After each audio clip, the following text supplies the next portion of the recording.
Yeah, it was a very important time because this was early 20th century. My father formed the organization Universal Negro Improvement Association and African Communities League in 1914 in Jamaica, West Indies, came to the United States in 1916. And of course, this was 1914-18 war, the First World War, the so-called Great War. And there was a large movement of African Americans from the agricultural South coming to the North because there were jobs that were available now in terms of the industrialization process to back up the war machinery. And many young, quotes, white men had gone to war. So there were many jobs up north. So there was this migration. So we had, you might say, a southern African Americans who had been subjected to, you might say, the lack of Reconstruction, where they were subjected to the black codes and Jim Crow laws and so on, coming up north, being able to be employed in the industrial process. And then, in a sense, asking themselves now, well, what is freedom? How do I manage my future? You know, I've been sharecropping, I've been subjected to southern injustice. Here I am in the north. I mean, what is my dimension of freedom? You know, what are my citizenship rights? What are my human rights as a person? And my father, in a sense, had the answer because he had been all over the world and he had seen the conditions of African people in the Caribbean, on the continent, and also now in the Americas. And his idea was really to unite African people around the world because it was a process that had subjugated them. Now, this was 400 years of slavery and 50 or so years of colonialism. Colonialism, started in 1885 with the Berlin Conference, where now Africa was simply invaded and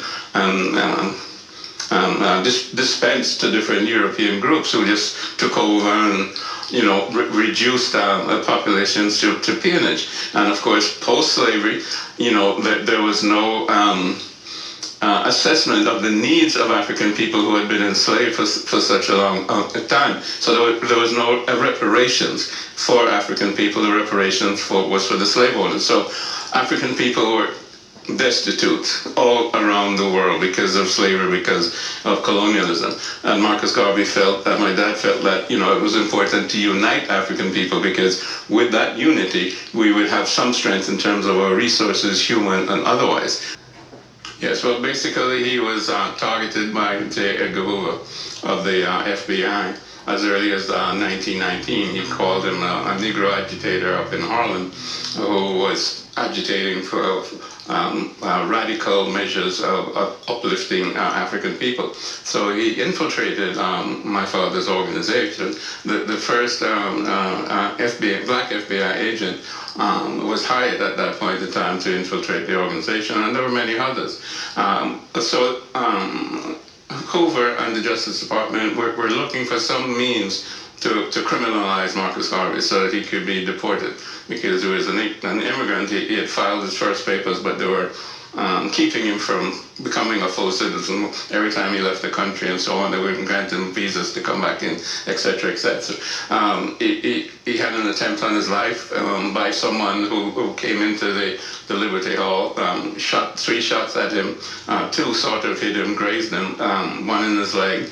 That person ended up, quotes, committing suicide within 24 hours after he was arrested in prison. So, he said he wasn't going to take the rap for himself. So there was a concerted effort, by whomever, but we do know also J. Edgar Hoover. And they were trying everything.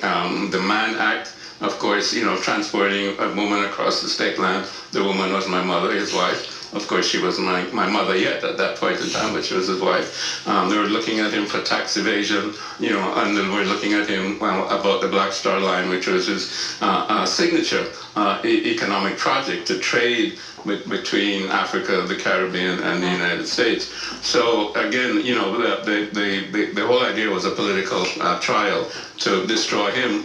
There was no evidence. There was a prejudiced judge. There was perjury. The only evidence was an empty envelope, which was stamped with the Black Star Line on it. No writing, no evidence that it was handled in any way by Marcus Garvey. Nobody knew what was in it. because the person who presented the envelope couldn't remember what was inside the envelope.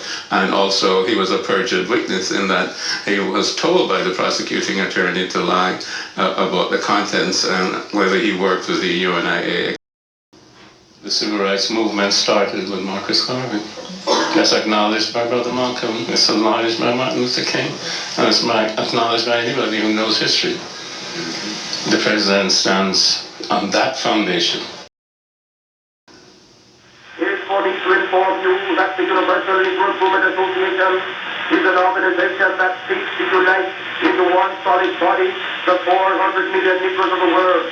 The income of 50 million Negroes of the United States of America, with the 20 million Negroes of the West Indies, the 40 million Negroes of South and Central America, with the 280 million Negroes of Africa, for the purpose of bettering our industrial, commercial, educational, social, and political conditions.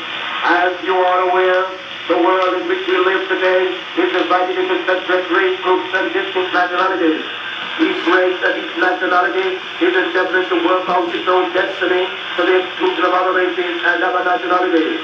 We hear the cry of England for the Englishman, of France for the Frenchman, of Germany for the German, of Ireland for the Irish, of Palestine for the Jew, of Japan for the Japanese, of China for the Chinese.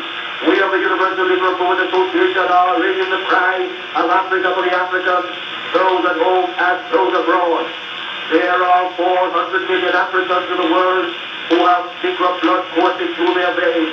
And we believe that the time has come to unite these 400 million people for the one common purpose of bettering their condition. And let's go to more of Marcus Garvey from July 1921. We want to unite the Negro race in this country. We want every Negro to work for one common object, that of building a nation of his own on the great continent of Africa. And all Negroes all over the world are working for the establishment of a government in Africa, means that it will be realized in another few years. We want the moral and financial support of every Negro to make this dream a possibility. Already, this organization has established itself in Nigeria, West Africa, and is endeavoring to do all possible to develop that Negro country to become a great industrial and commercial commonwealth. Pioneers have been sent by this organization to Nigeria, and they are now laying the foundations upon which the 400 million Negroes of the world will build. If you believe that the Negro has a soul, if you believe that the Negro is a man, if you believe that Negro was endowed with the senses commonly given to our men by the Creator, then you must acknowledge that what our men have done, Negroes can do. We want to build up cities, nations, government, industries of our own in Africa, so that we will be able to have a chance to rise from the lowest to the highest positions in the African Commonwealth.